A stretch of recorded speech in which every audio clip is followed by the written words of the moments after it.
ഭിന്നിപ്പിച്ച് ഭരിക്കുക എന്ന ബ്രിട്ടീഷ് സാമ്രാജ്യത്വത്തിന്റെ കുടിലതന്ത്രത്തിൽ നിന്നാണ് വഹാബിസത്തിന് ബീജാവാപം കിട്ടിയത്. ബ്രിട്ടീഷ് ചാരൻ ഹംഫറും മുഹമ്മദ് ബിൻ അബ്ദുൽ വഹാബും ചേർന്ന് മുസ്ലിം സമൂഹത്തിനിടയിൽ ആദ്യമായി ഭിന്നിപ്പിന്റെ വിഷവിത്ത് പാകുകയായിരുന്നു. ശാഖാപരമായ കാര്യങ്ങളിലുള്ള തർക്കങ്ങളിൽ നിന്ന് മാറി അടിസ്ഥാനപരമായ കാര്യങ്ങളിലേക്ക് തർക്കങ്ങളെ വലിച്ചിടുവാൻ കഴിഞ്ഞതോടെ മുസ്ലിം സംഘശക്തി പലതായി ചിന്നിച്ചിതറുകയും നിത്യകലഹങ്ങളുടെ കൂടാരമായി മാറുകയും ചെയ്തു. എന്നാൽ വഹാബിസം പ്രചരിപ്പിക്കുവാൻ ശ്രമിക്കുന്നത് തങ്ങൾ ഐക്യസംഘക്കാരാണ് എന്നാണ്. ഈ വൈരുദ്ധ്യാധിഷ്ഠിത വഹാബി പ്രചരണം ഒന്നു കാണുക.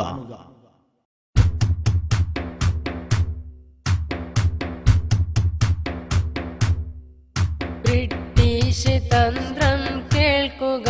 ഒന്നാമതായി മഹത്തുക്കളെ തരം താഴ്ത്തല. തൗഹീദിനായി ഉണ്ടക്ക് പക്ഷി മൂന്നതാ വീഴുന്നു. സ്വാഭാവികം ഭിന്നിപ്പത വാഴുന്നു. തർക്കം മുതൽ മഹത്തുക്കളിൽ മതിപ്പില്ല. അത് കൊണ്ട് തന്നെ മതത്തിലും ഉറപ്പില്ല. ഡയറി കുറിപ്പ് ഹംഫറിൻ്റെതിലുള്ളതാ. ഇംഗ്ലീഷ് അറബി ഉറുദുവിൽ അത് വന്നതാ.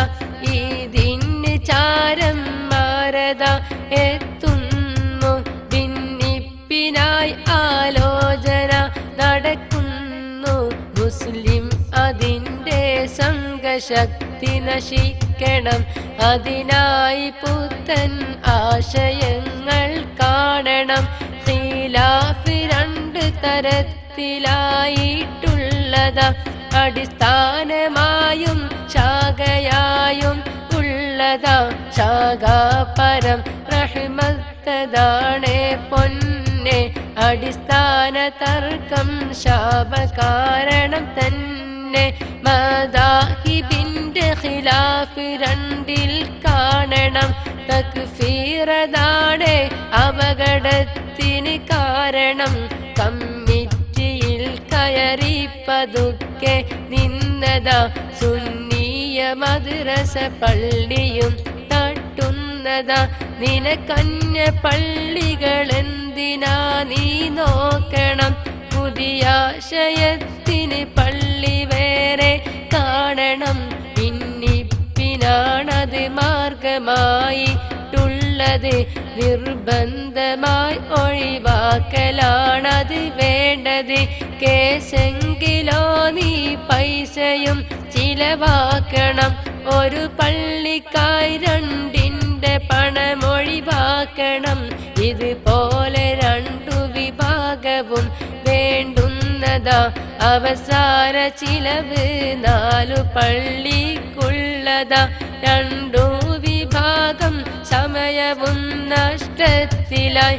നമീമത്തും ഫസാദ് കലഹം നിത്യമായി. സുന്നിയ സമ്പത്തും വിഴുങ്ങൽ നല്ലതാ എന്നുള്ള വിശ്വാസം അവർക്കിന്നുള്ളതാ. മുൻകാലമിൽ ഇതു ചെയ്ത് പോന്നിട്ടുള്ളതാ. താരീഖു 48 പറയുന്നതാ. ഇതു വിശ്വസിച്ച് ഐക്യവും പറഞ്ഞാല് ഒന്നായി നിൽക്കൽ എന്നുമേ മുഹാല്. ഐക്യം പറഞ്ഞു മുജാഹിദാക്കൾ തന്ത്രമാ. ഇവർക്കുള്ള അസ്ലും ആദ്യമൈക്യ സംഗമാ.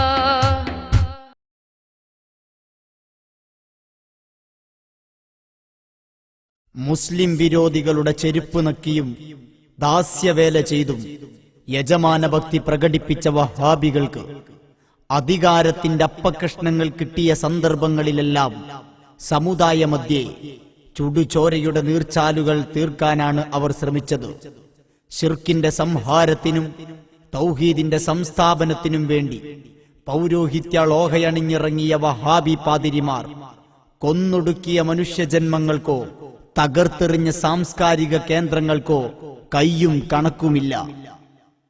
ഇസ്ലാമിലുണ്ടോ അങ്ങനെ ജാറം കെട്ടിപ്പടുക്കലും ഒരു സംരക്ഷിക്കലും? പൊളിച്ചു കളയാനാ ഇസ്ലാമിന്റെ കൽപ്പന, പൊളിച്ചു കളയാനാ ഇസ്ലാമിന്റെ കൽപ്പന. ഇത് തെറ്റാണെന്നും ജാറം മുസ്ലിം സമുദായത്തിന് ആപത്താണെന്നും ഈ നാട്ടിലെ ജനങ്ങളെ പഠിപ്പിച്ചത് ഞങ്ങളാണ്. റസൂലുള്ളാഹിന്റെ ഖബർ പൊന്തിച്ചിട്ടില്ല. ഖബറിന്റെ ചുറ്റുമുള്ള വീട് മോടി വൃത്തിക്കലും അതിന്റെ മേലത്തെ ആളുകൾ പച്ചക്കൊമ്പ് കൊണ്ടൊക്കെ ചെയ്തിട്ടുണ്ട്. അത് പൊളിച്ചു കളയാൻ സൗദി ഗവൺമെന്റിന് ധൈര്യമില്ലാന്ന് മാത്രം. ഇൻഷാ അല്ലാഹ് കേരള നേതൃത്വത്തിൽ മുജാഹിദീന് സൗദിയുടെ ഭരണം കിട്ടിയാൽ രണ്ടാമത്തെ ദിവസം ആ പച്ചക്കൊമ്പ് തകർക്കുന്നതും റസൂലുള്ളാഹിന്റെ ഖബറിനെ പള്ളിക്ക് പുറത്താക്കിക്കൊണ്ട് മസ്ജിദിന്റെ പൈപ്പിനെ നിർമ്മിക്കുന്നതുമാണ്. രണ്ടാമത്തെ ദിവസം ആ പച്ചക്കൊമ്പ് തകർക്കുന്നതും റസൂലുള്ളാഹിന്റെ ഖബറിനെ പള്ളിക്ക് പുറത്താക്കിക്കൊണ്ട് മസ്ജിദിന്റെ പൈപ്പിനെ.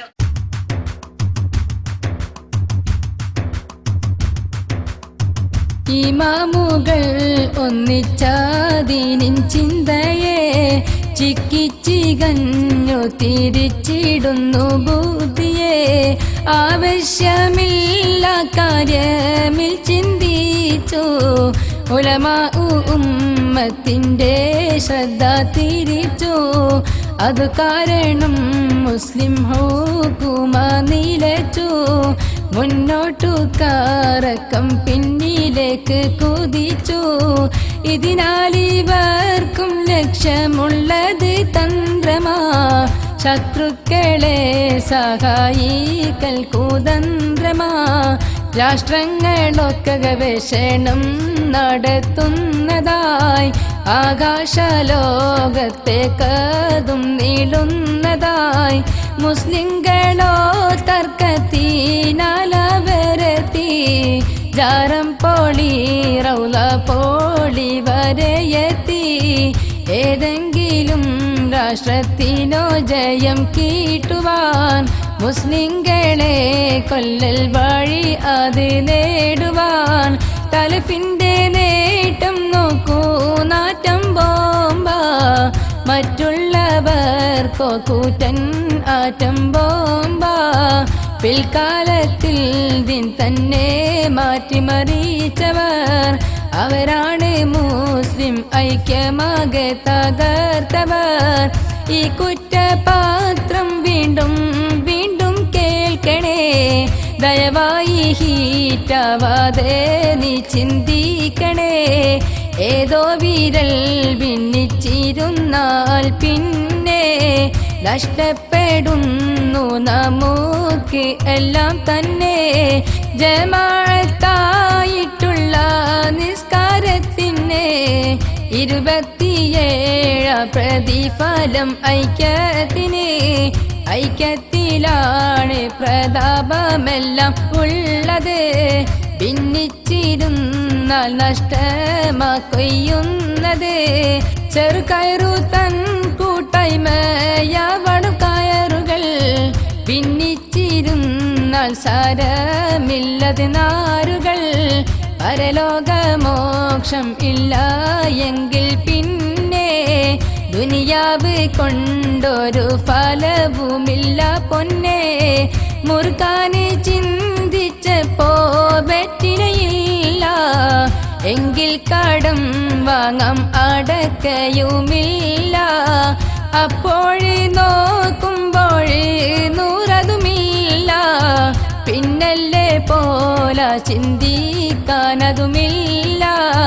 മുജക്ക് ഖുർആൻ സുന്നത്തൊട്ടുമില്ല.